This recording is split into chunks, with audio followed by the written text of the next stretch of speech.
Well, good morning. It's Tuesday.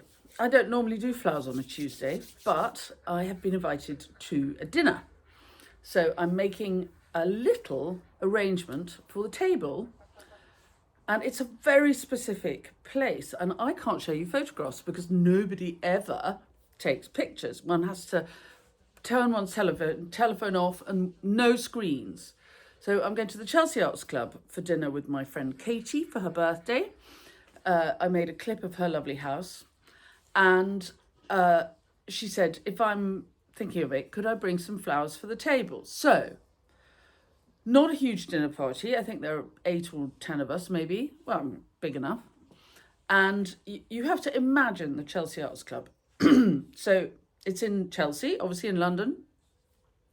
And from outside, it doesn't look much. It's just sort of big expanse of white wall. Sometimes the white wall is painted with murals. It's great.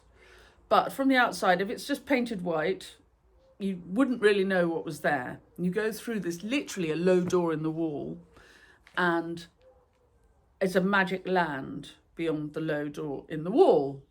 You go through a little hall and into a big bar, which is basically a billiard room. It's got a big billiard table in it, and it's tall. Suddenly you step into much higher ceilings, and there are loads of pictures all over the walls, just covered in pictures, and doors into a lovely garden, which is it's a London garden, but it feels as though you're in Hampstead, which is still London, but sort of it feels wilder and doesn't feel Londony at all. So you've got the bar, and then the dining room goes along the back, and then there's this lovely garden where you can sit and have a drink or have dinner or whatever. And in the summer, there are more tables outside. It's really lovely. If it's good weather, we sit outside and have dinner. So it's a bit like being in a sort of slightly worn, slightly down at heel, slightly shabby chic house. It feels like a private house. It doesn't feel like a club or a hotel. It feels like somebody's house where they've put a dining room and a bar, and the garden is a lovely place to sit. So that's what I'm doing the flowers for. The table will not be enormous, and so we will be sitting quite closely around. It won't be too wide, so I mustn't make something too big. And I think it's often the case when we're making flowers that we think we want to make something demonstrating our generosity. And of course, actually, sometimes that's really inconvenient. And the poor person we've given the flowers to then feels obliged to put them on the table, and they're in the way. So I'm going to make something quite small, a little bit sideways. And I've got this very simple mechanics. I have a box. And in it are going to go 3 jars. And this way, the box stops the flowers taking up too much room. I can transport them to London very easily. I can put them in the back of the car and they'll be fine. We can take them into the Chelsea Arts Club and out of the Chelsea Arts Club very easily. They don't require any special treatment, but I can make something very pretty that can sit in the middle of the table and fill the space attractively without being too high. Otherwise we can't see over it and talk to each other. But it can go a little bit long because I imagine the table will be a long, narrow table. So there we go. That's what we're doing today. So a simple table centre, effective, not too big, easy to replicate, easy to travel with. Beg your pardon. Let's go cutting. And if you're new to the channel, you're very welcome. Please do subscribe, press the bell icon, and we'll tell you when we've got more clips coming up. And if any of the tips and tricks we give you along the way are useful, you can always buy me a coffee. I'm losing my voice. Buy me a coffee, or better still, join my club. And the links to coffee buying and club membership are in the blurb to all my clips. Right, let's get on. Now, because it's the Chelsea Arts Club, we've got to be quite art with our colours. So not be too matchy-matchy. And take turns and play with the tones. So, and also, this is my friend, and I can do what I like.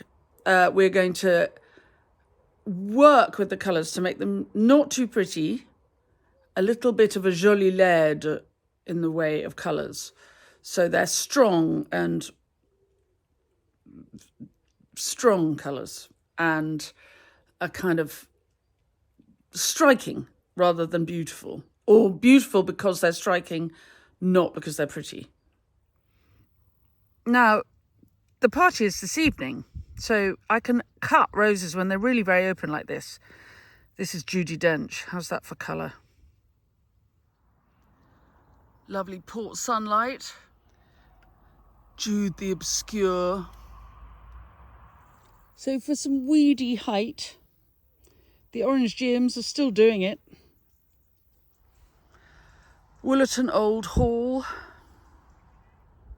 Mint is very good with roses. Ah, yes, and here we have some lovely Catinus and Physocarpus.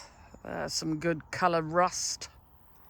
And it's always worth checking the boundaries for little extra flashes of orange.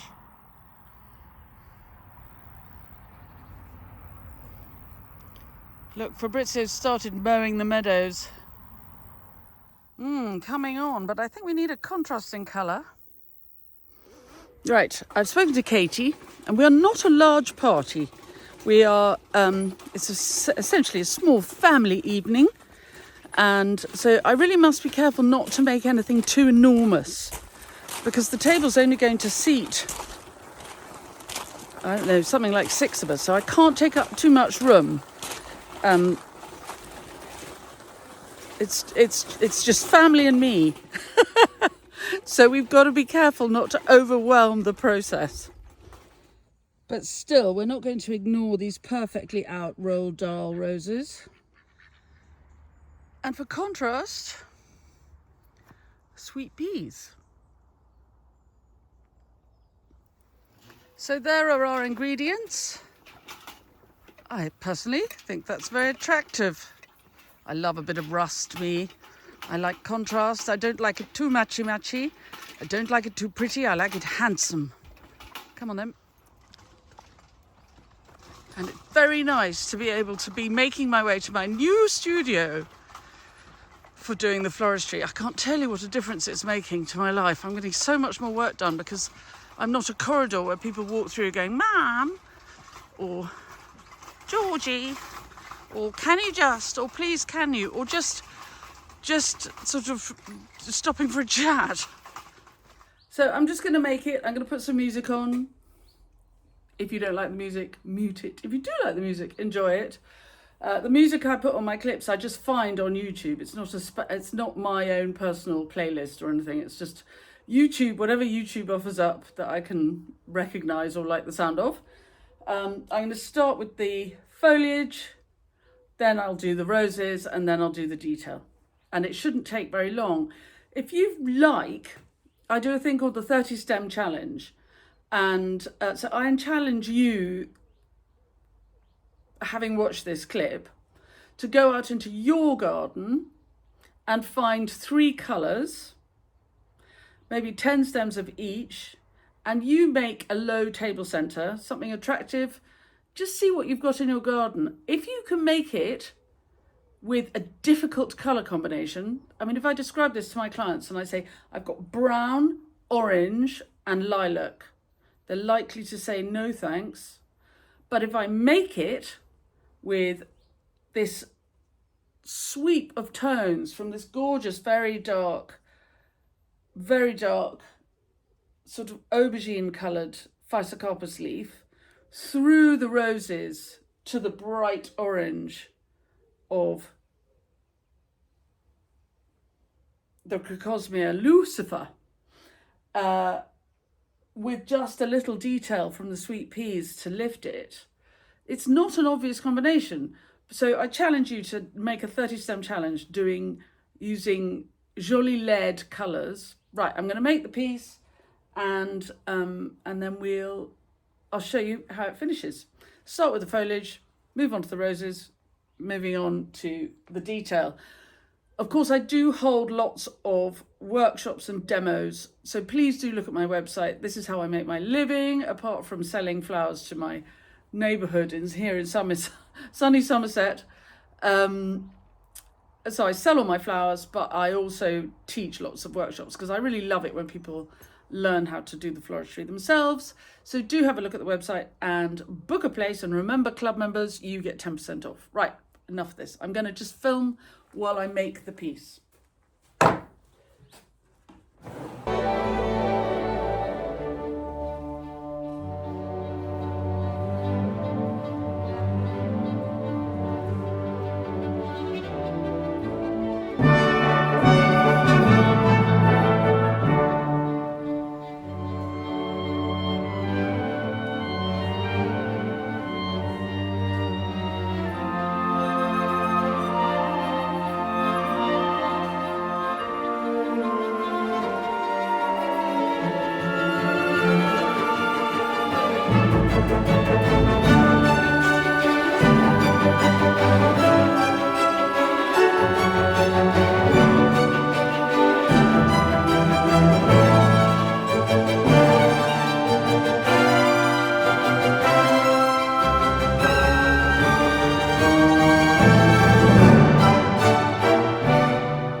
Over her bucket. It's a light, not too big, doesn't take up too much floor space. The thing about a table centre is you've got you know, knives and forks and salts and peppers and baskets of bread. So you've got to keep room for that. But so containing them in this small box means they won't take up too much room, and the salt and pepper can go underneath. It's not too high. There's a bit of height, but the height is see-through. So we won't be blinded. We won't be blinded to our neighbours by it. I love the rusty colours. You may not, but I do. And I like the contrast of the slightly blue-edged sweet pea, very pale and wan, with the apricot roses and the dark foliage. The geums are a good joke, I think. And then one curling stem of crocosmia, because gardens grow with one curling stem. So this is like a miniature garden. And the mint, it doesn't really show up, but it smells delicious. The mint is really... So one of the most perfect scent combinations is mint, sweet peas and roses. I mean, off the scale. So in the warm of the evening, I hope, this will smell really delicious. Right, there you are. I hope you've enjoyed this little clip. I have to go and, as you know, I have to work. I'm leaving later on this afternoon, but I can leave this in the cool now it's made and take it with me later on. It's always fun to think about where a piece is going to go. So when you're making flowers, especially if you're going to give them to somebody, do consider where they're going to go, how much work it's going to be when you give them. So if you go to supper with a friend, somebody invites you for a meal, share food, and you think, I'm going to take a bunch of flowers from the garden, or even a bunch of flowers from the shop, it's much better if you take them in something.